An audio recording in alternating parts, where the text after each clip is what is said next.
Hey everyone, Heartless here bringing you guys another StarCraft 2 Legacy of the Void daily match. Today we have a PvP, a Protoss vs Protoss on Ruins of Seras. And this is going to be fun. This is going to be fun because I love the name of the blue Protoss, Joshinthebox. That is an awesome name, I'm not going to lie. Anyway, spawning in the top left hand corner, playing as our blue Protoss, it is Joshinthebox. And spawning in the bottom right hand corner as our red Protoss, it is Apocalypse. Both of them playing for Team Ascension.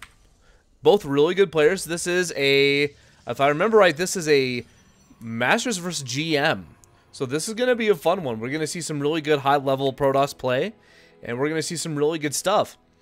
As for build order right now, they're relatively similar. Joshinthebox getting his assimilator just a bit faster than Apocalypse. Apocalypse is going to be putting his down here in just a second. Yeah, there it goes. And a second assimilator goes down for Joshinthebox. Interesting. I wonder if he's fully going to saturate them. If he is, we might be seeing some quick tech. He's going to fully saturate the first after a second.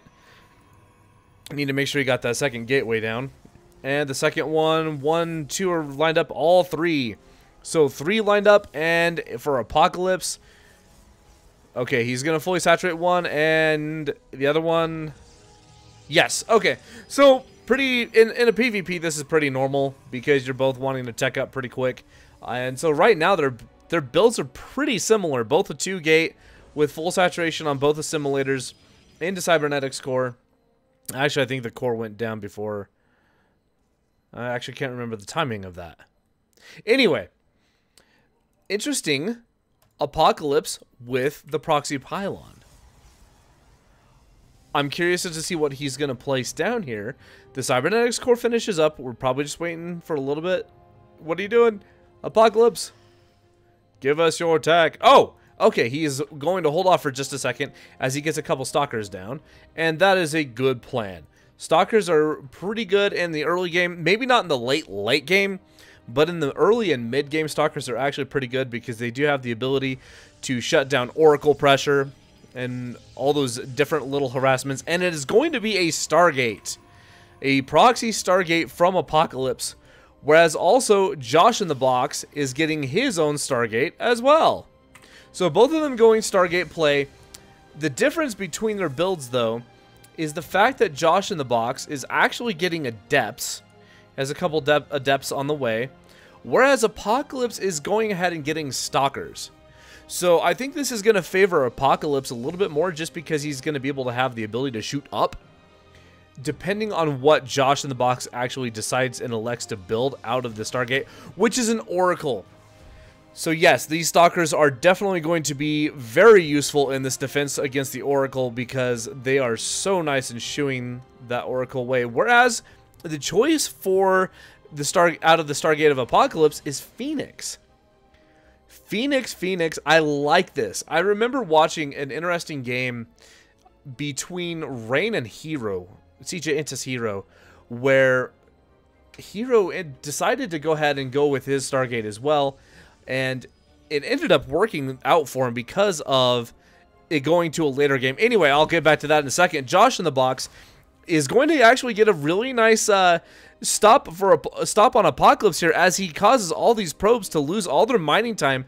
Doesn't lose any health or anything like that, but he shuts down a little bit of the mining time for Apocalypse. And that's really, really nice. Whenever you're able to shut that down, it is so nice to be able to do that. However, these Adepts are going to go ahead and get taken out, where the Oracle is going to start coming in as well. The Oracle might be a little bit too soon, and yes, Apocalypse did see it. He saw the Oracle, so that is given away, so that Oracle is not going to be able to do anything, and it is not long for this world as these Phoenix go out over here. And these Phoenix, yeah, they're going to come right on over, and that is a 1 dead Oracle. Goodbye. Okay, so like I was saying, in that match between Hero and Rain, the longer it went on, the more it actually favored Hero because Rain did go Stalkers, but the game ended up going into the very, very late, mid-late game, I should actually say, where the Stalkers began to be a little bit less pointless, I guess. They just didn't hit as hard, is what I'll say. And, oh, nice pickoffs for Apocalypse on these Adepts. Going to be able to get one of them, and the other one should die before the transfer is done. Yes. Anyway, Stalkers can be good as long as you end the game early enough. Phoenix, in either way, are so good. If you see your opponent going Phoenix, you go Phoenix. And that is so smart because Josh in the box is also elected to start getting his Phoenix and realizes that he's so far behind in the Phoenix count is actually getting is going up to 3 Stargates. He realizes he is that far behind in the Phoenix count because when you start going Phoenix in a PvP, he who controls the skies wins the game. And so, he does bait out 1 Photon Overcharge, but I believe there are about 2 more left over that he can still bait out. And one of the Phoenix dies. Ooh, one nice pickoff for Apocalypse. And if he continues on this pressure, Josh in the box is going to actually have a pretty difficult time holding this. He might, excuse me, sorry. He might end up losing a good amount of Phoenix or probes as well. Alright, so the Phoenix count still keeps climbing for Apocalypse. And here we go, the good old-fashioned dogfight, getting another Phoenix for Josh in the box. And then the Mothership Core, does he get it? No, he does not get the Mothership Core, but he does bait out another Photon Overcharge, which I believe means, yes, there is none left right now, and that's devastating. Getting another Phoenix. Apocalypse just raining terror down on Josh in the box, keeping that Phoenix count low. Josh in the box is just not able to hold this down very much, and the Phoenix count stays pretty steady for Apocalypse and just picking off little units here and there. He's chipping away and chipping away, getting a little bit more ahead. Win ahead, get a little bit more ahead. That's exactly what he's doing, and it's beginning to really play out for him.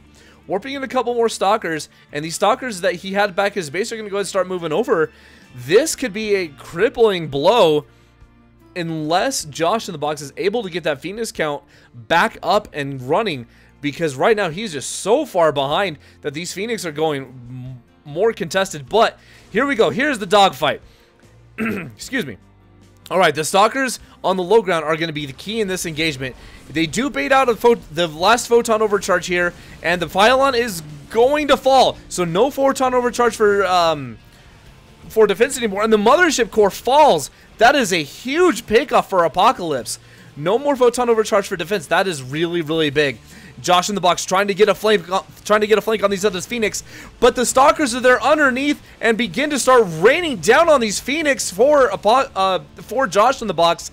And now Josh in the box his economy is in not shambles, but it is delayed, and Apocalypse in a very commanding position right now. All right, the Phoenix coming back on over, but the Stalkers are still there. They're still dealing a lot of damage. The Phoenix counts begin to dwindle for both of them.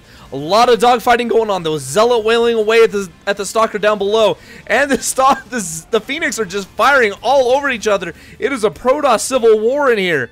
But the count for Josh in the box completely dwindles, and there it is. GG, well played very well played game by Apocalypse. That was absolutely, that was a beautiful PvP is what that was. Going Phoenix is so good. I cannot stress that enough in a PvP.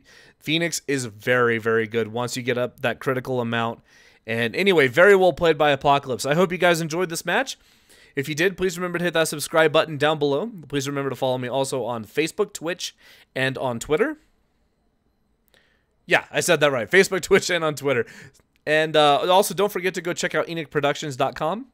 Also, lastly, I just wanted to thank you guys for your support.